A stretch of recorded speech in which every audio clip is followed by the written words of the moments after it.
Superman की तरह हवा में उड़ना, अपनी आंखों से हीट विजन प्रोड्यूस करना जो कि इतना पावरफुल है कि वो किसी भी चीज को जलाकर राख कर सकता है। इसके अलावा फ्लैश की तरह सुपर स्पीड और द इनक्रेडिबल हल्क की तरह सुपर स्ट्रेंथ की अलौकिक शक्ति भी मौजूद होना, क्या ये सब सच में पॉसिबल है? वेल, आप लोगों को ये सुनने में अच्छा लगे या ना लगे, लेकिन सच बात तो ये है कि एक साधारण इंसान कभी भी सुपरमैन की तरह नहीं बन सकता। लेकिन हाँ, सुपरमैन की कुछ कुछ एबिलिटीज हैं जो आपको थोड़ा बहुत मिल सकता है। तो आज हम बात करेंगे उन्हीं 3 अलौकिक शक्तियों के बारे में जो सुपरमैन के पास है और कोशिश करने से आपको भी मिल सकते हैं थोड़ा बहुत। सो नंबर 1 पे है सुपर ह्यूमन स्ट्रेंथ।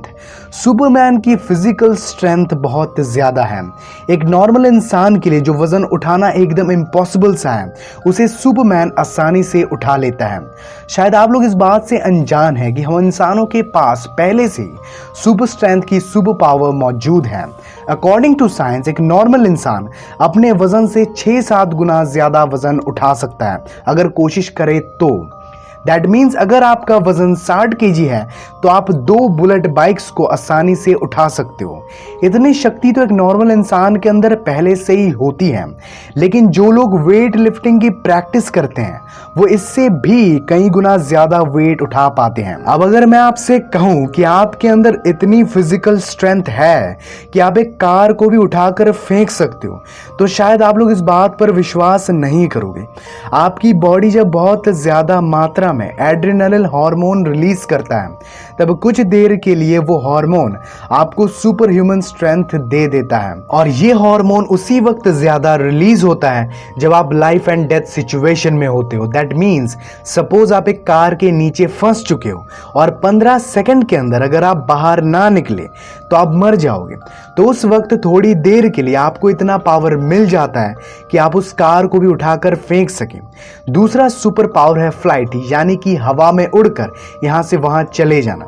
देखिए, हवा में उड़ने के साइंस को एरोडायनेमिक्स कहा जाता है और एरोडायनेमिक्स के मुताबिक अगर किसी जीव या फिर वस्तु के पास पंख नहीं है तो वो उड़ नहीं पाएगा।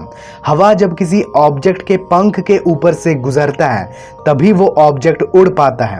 इसे लिफ्ट प्रिंसिपल कहा जाता है। अब आप लोग शायद कहोगे कि जो हॉट एयर बलून्स होते हैं वो भी तो हवा में उड़ते हैं, लेकिन उनके पास तो पंख नहीं होते। तो ऐसा इसलिए मेरे भाई क्योंकि उस बलून के अंदर जो हवा होती है उसकी डेंसिटी इतना कम होता है कि उस हवा का वजन बाहर के एटमॉस्फेयर में जो हवा है उससे बहुत कम हो जाता है और इसी वजह से वो बलून्स हवा में उड़ पाते हैं। लेकिन एक इंसान के पास ना ही तो पंख है और ना ही एक इंसान का वजन हवा से कम हो सकता है, इसीलिए हवा में उड़कर यहां से वहां जाना तो मुमकिन नहीं है। बट हवा में थोड़ी देर के लिए लेविटेट करना बिल्कुल पॉसिबल है। फ्लाइट और लेविटेशन में बहुत फर्क होता है मेरे दोस्त। जो लोग हाईली स्पिरिचुअल होते हैं उनके अंदर लेविटेशन की पावर आ जाती है। जैसे कि इस दुनिया में कुछ मॉन्क्स हैं जिनके पास लेविटेशन की एबिलिटी मौजूद है। वैसे लेविटेशन की पावर को अचीव करना भी कोई बच्चों का खेल नहीं है। सालों की साधना और मेडिटेशन से ही आपको ये पावर मिल सकता है। तीसरा पॉइंट बताने से पहले मैं आप लोगों को बताना चाहूंगा कि रशिया के साइंटिस्ट माइंड अपलोडिंग और आर्टिफिशियल बॉडी यानी कि एवटार बनाने के एक प्रोजेक्ट के ऊपर काम कर रहे हैं। अगर आपने एवटार मूवी देखी है तो आपको तो पता ही होगा कि उस मूवी में एक इंसान के माइंड और उसके कॉन्शियसनेस को एक आर्टिफिशियल बॉडी में अपलोड कर दिया जाता है, जिससे कि वो बॉडी जिंदा हो जाता है। वो आर्टिफिशियल बॉडी इंसान की तरह बिल्कुल भी नहीं दिखता।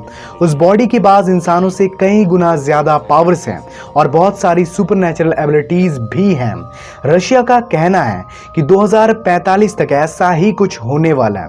मुझे नहीं पता कि रियल में वो एवटार कैसा दिखने वाला है, बट जैसा भी दिखेगा उसे हम सुपरमैन कह सकते हैं। इस टेक्नोलॉजी के जरिए आपके कॉन्शियसनेस, आपकी थॉट प्रोसेस और आपकी मेमोरी को इंसानी शरीर से निकालकर एक अलग किस्म के नए बॉडी में अपलोड कर दिया जाएगा और उसे ही हम एवटार कहने वाले हैं।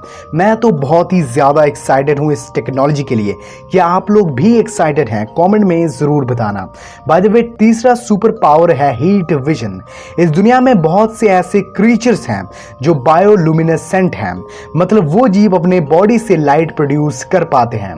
उनके बॉडी में लुसिफरीन नाम का एक मॉलिक्यूल होता है जो जब ऑक्सीजन के टच में आता है तब एक केमिकल रिएक्शन होता है जिसकी वजह से एक तरह का लाइट क्रिएट होता है।